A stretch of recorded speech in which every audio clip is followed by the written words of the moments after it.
৭৮তম স্বাধীনতা দিবস উপলক্ষে নেতাজি সুভাষচন্দ্র বসুর মূর্তি উন্মোচন হলো মানিকচকে। মানিকচক বিধানসভার বিধায়ক সাবিত্রী মিত্রের উদ্যোগে বিধায়ক তহবিলের প্রায় ৮ লক্ষ টাকা বরাদ্দকৃত অর্থে মানিকচক বাসস্ট্যান্ডে মূর্তিটি বসানো হয়েছে। এদিন সন্ধ্যায় বিভিন্ন সাংস্কৃতিক অনুষ্ঠানের মধ্যে দিয়ে মূর্তির উন্মোচন করা হয়। এদিন এই কর্মসূচিতে উপস্থিত ছিলেন মালদা জেলার পুলিশ সুপার প্রদীপ কুমার যাদব, মানিকচক বিধানসভার বিধায়ক সাবিত্রী মিত্র, বিধায়ক সমর মুখার্জি, আব্দুর রহিম বক্সি, জেলা পরিষদের জনস্বাস্থ্য কর্মাধ্যক্ষ কবিতা মণ্ডল, মানিকচক ব্লকের বিডিও অনুপ চক্রবর্তী, ব্লক স্বাস্থ্য আধিকারিক ডক্টর অভিক শঙ্কর কুমার, মানিকচক পঞ্চায়েত সমিতির সভাপতি পিঙ্কি মণ্ডল সহ বিভিন্ন স্কুলের শিক্ষক, পড়ুয়া ও এলাকার মানুষেরা।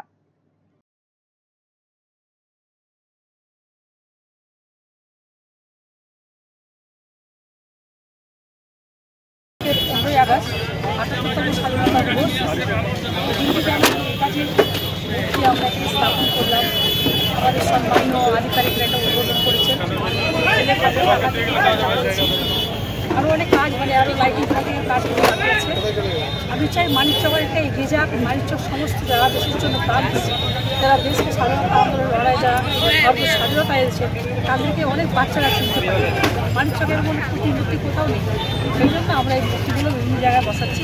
এর আগে বিদ্যামন্ডলে বসেছিলাম, নেতাজি সুভাষচন্দ্র বসুর মূর্তি আমরা এখানে স্থাপন করা হলো।